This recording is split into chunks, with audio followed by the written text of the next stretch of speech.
Thanks a lot. Thanks for the introduction. I will talk about the uniqueness of regular Ext-algebra subalgebras, but let's start with some motivation. So, suppose we have some finite-dimensional, complex, simple linear algebra. Then one often is interested in studying category O or category of certain representations of this linear algebra. And category O is a quite nice category because it's a highest weight category. So the Borel modules are some particular objects in this category which have a lot of nice properties. Now blocks of category O are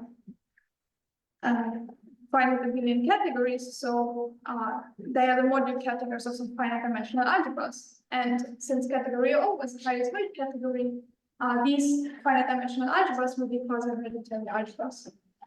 So let's look at the definition of a quasi-hereditary algebra. This is due to Klein, Partial, and Scott. So quasi-hereditary algebra consists of an algebra together with a partial order on the isomorphism classes of the simple modules.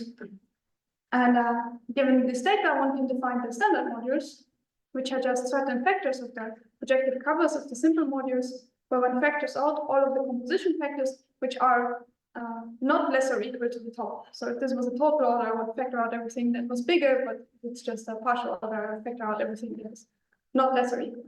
So these are just the biggest factor modules of the projectives, such that every composition factor is less or equal to the simple top. Given these modules, one is often interested in studying standard and filtered modules, so the category of modules which allow filtration by standard modules. And A is called quasi-hereditary if A is in the subcategory, and if additionally the standard modules have isomorphism rings isomorphic to K, which just means that endomorphism rings isomorphic to K, which just means that the simple top appears only once as a composition factor in the standard modules and not somewhere lower. Let's do an example.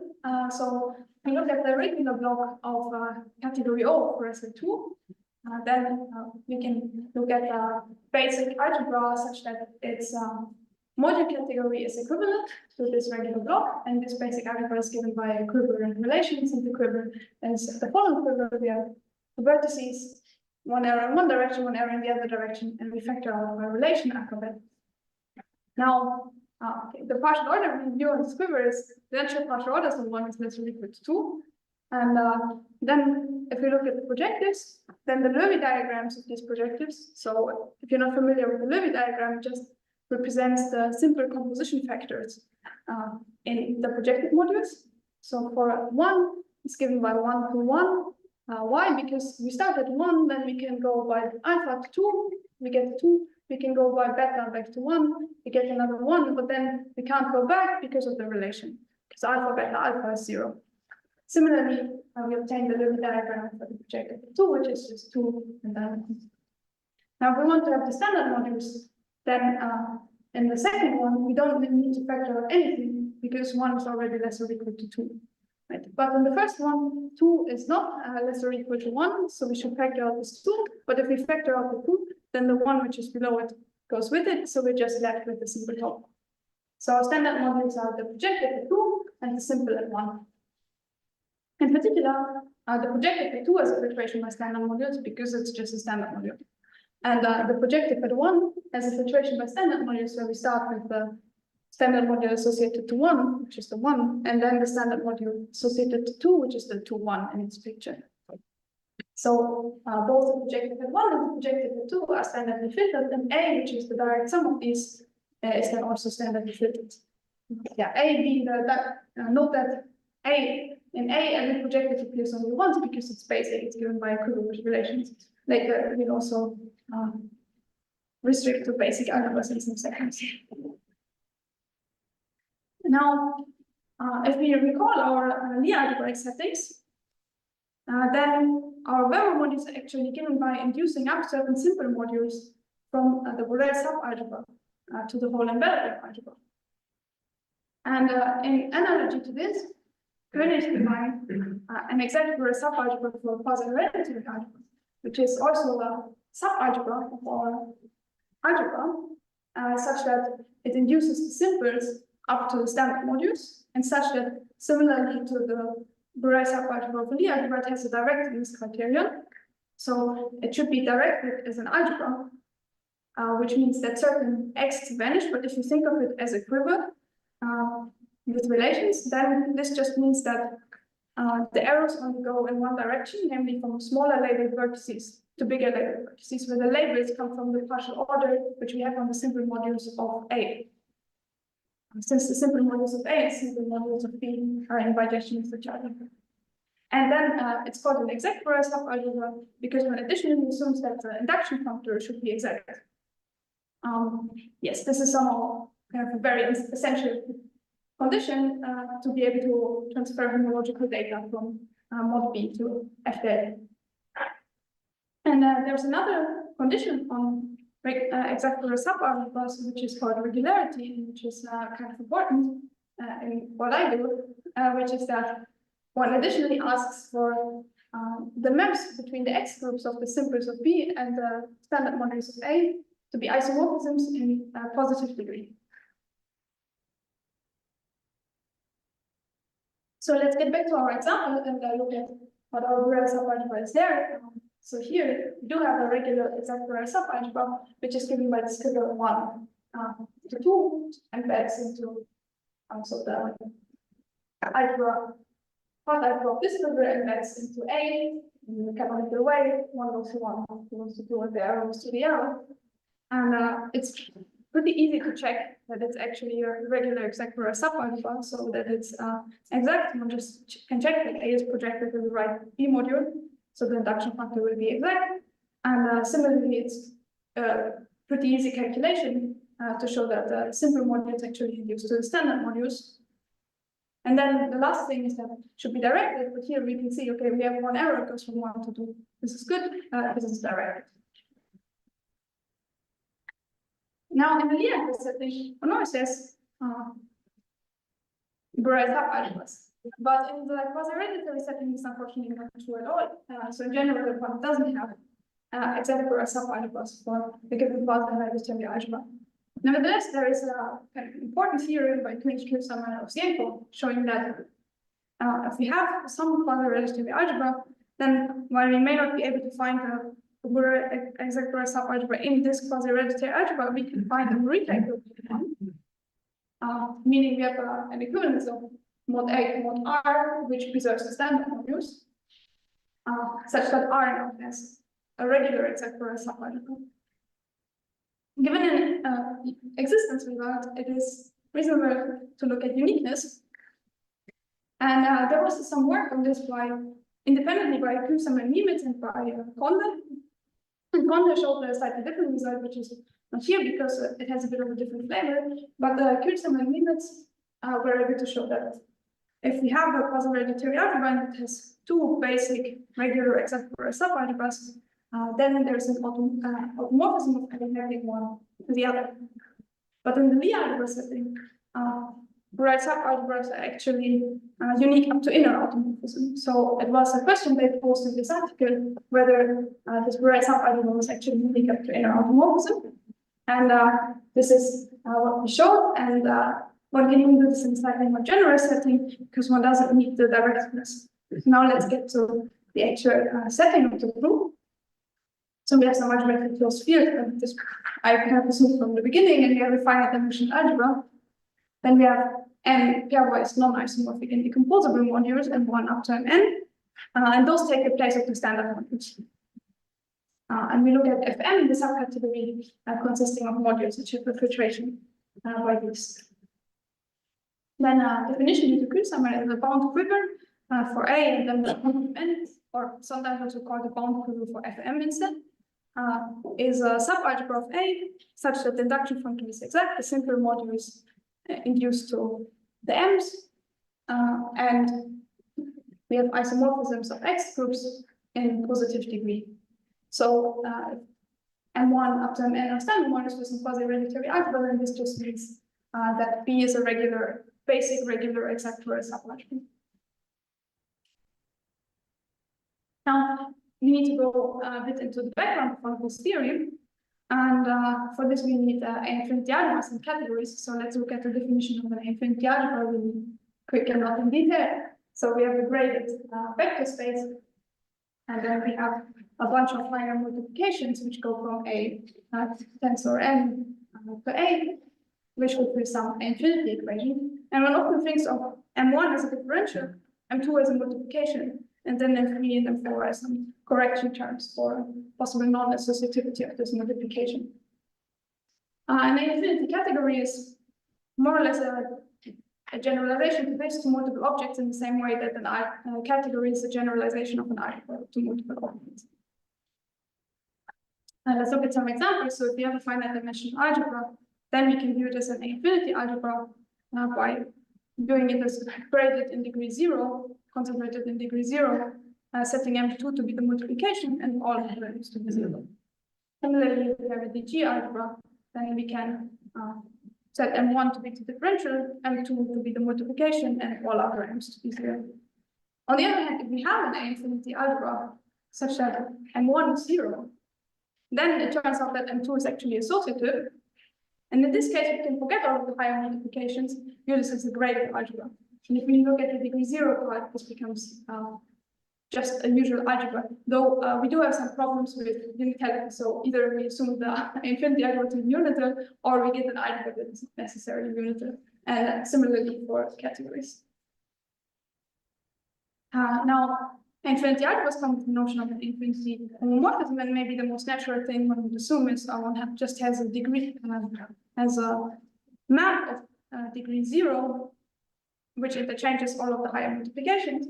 And this is what is known as a strict infinity homomorphism. But the notion of an infinity homomorphism is much more generous. So instead, we have a whole family of maps such that this equation is fulfilled. Yes. And now let's come back to unitality. So I mostly work with strictly unital infinity algebras. In this case, we have some basically K subalgebra, which is strictly embeds into our infinity algebra, and which is unital. So M2 gives us the identity, and all higher M's give us 0 as soon as one of our elements is in our subalgebra. And in our case today, L is just going to be K.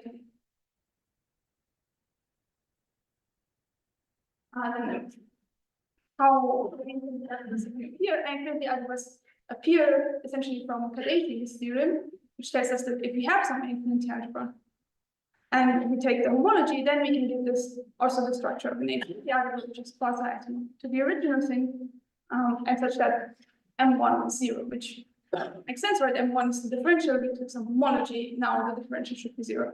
And M2 just comes from the M2 of the original algebra. And this also works for infinity categories.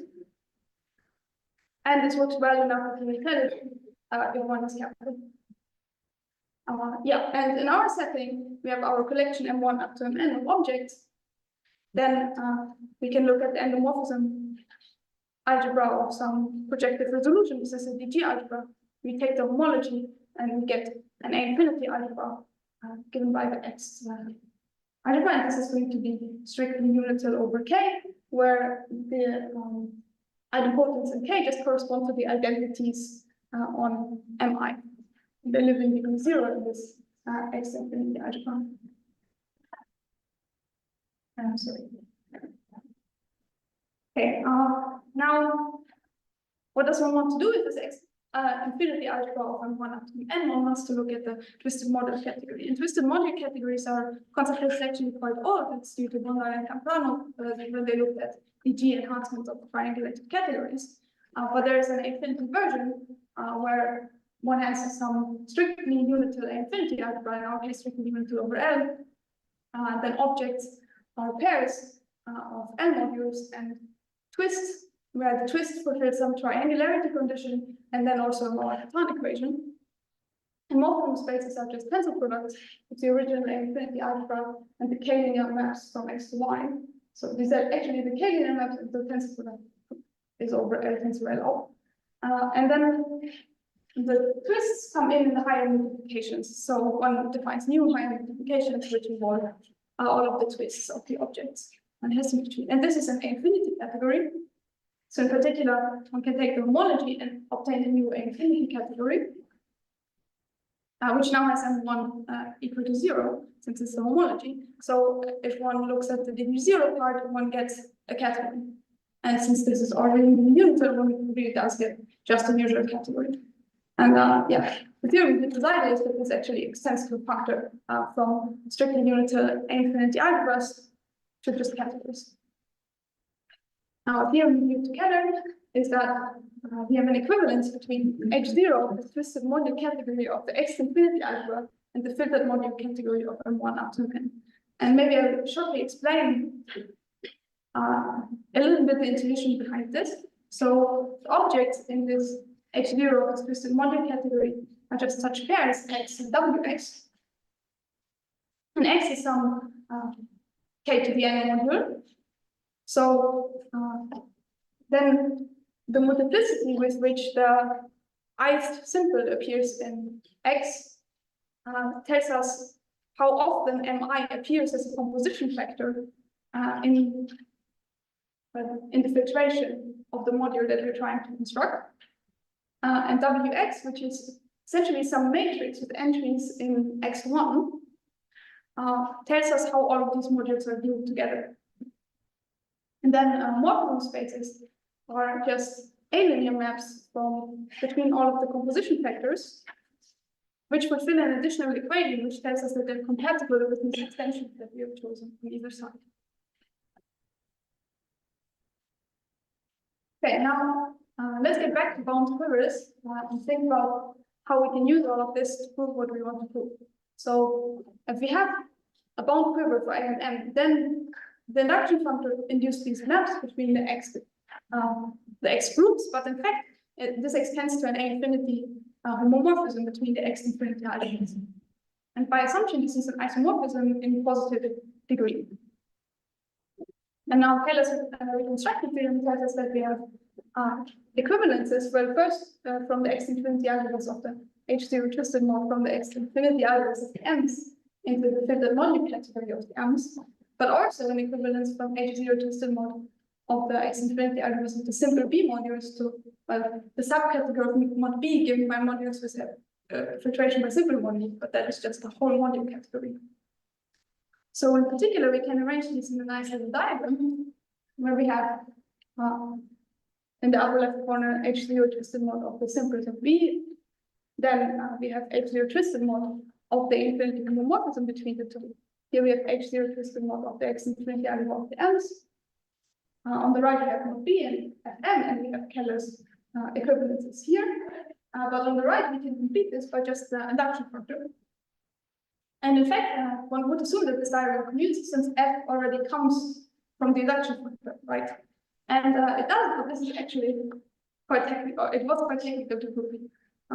Maybe there is an easier way. I didn't find it. Now let's assume we have two bound quivers. Then we have two A-infinity homomorphisms, right? Fb and Fb prime in these A-infinity algebras. But there are isomorphisms in degree greater than 0. And if we look at degree 0, then, I mean, in degree 0, the Ext-infinity algebra is just the endomorphism ring of the simples, but every simple appears with multiplicity 1. So this is just K to the N. And similarly here.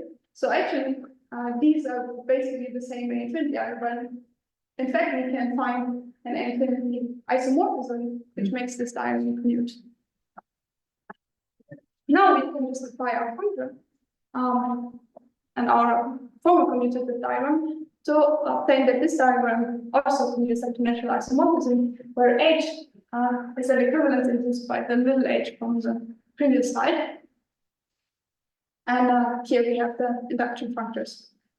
And now we have assembled everything that we need that you could possibly want to prove a theorem. So let's just do that. Suppose we have two bound quivers for A and M. We want to show that one is conjugate to the other. We want to use the commutative diagram from the previous slide. Now, here we have this equivalent H, but B prime is a basic projective generator in mod B. So an H is an equivalence. So H maps B prime to a basic projective generator in mod B. but B is a basic projective generator and mod B, so B and F are isomorphic. And since the diagram anyway we compute it up to natural isomorphism, this means we can just change our functor H on one object and assume that H of B prime is actually B. Once we've done that, let's take our natural isomorphism and let's look at the component B prime, which is an isomorphism from A tensor with B prime to A tensor with B. Since this is a natural isomorphism, this gives us the diagram in the upper left corner. Since the upper row we just have the induction factor along B prime, in the lower row we have the composition of H and the induction factor along B, and then we have conjugation by this natural isomorphism. So we obtain left into the diagram, but we also have natural isomorphisms, well, canonical isomorphisms, sorry, from A tensor B prime to A, and from A tensor B to A, which are just given by multiplication, right? And so these give us isomorphisms there, which are also given by some conjugation. So we obtain an induced isomorphism from end AA to end AA, which is also given by some conjugation. My conjugation by some automorphism of A, but automorphisms of A as a left A module are given by a right multiplication with an invertible element. And this is the invertible element we're looking for. Yeah, so let's just show that this is the thing we're looking for. This is also quite easy. We just extend the diagram. And we use that the endomorphism ring B as a left B module is isomorphic to B of. And similarly for B prime, and similarly for A, sorry, I should say A of there. Here we have the conjugation by right multiplication with A, which commutes if we here take conjugation with A inverse instead. Somehow there's a left-right thing, which is why this is A inverse. And then we can look, then we have a commutative diagram, and we can look at its long composition from B prime off to A off, but this is just a canonical inclusion from B prime into A off, and similarly from B into A. Yeah, so that way we get that B prime is actually conjugated to B, and somehow I finished a bit early. I'm sorry. Yeah, that's everything I had to say.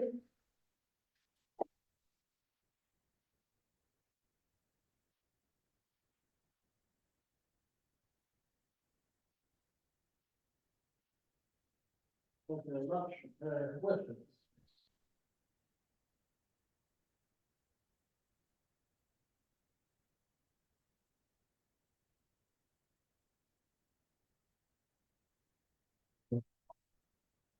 Maybe misunderstood, but for this, so was the fact that the other model subalgebra is standard in decomposables, then is you say there's an equivalence between the module category of B and the module category of B? No, it's just a subcategory. In some way, it gives us maybe like a pretty big abelian category, which lives in our exact category, but the FM is in general going to be almost never going to be an abelian category. Okay. Yeah, thanks. Questions? If not, then let's speak again.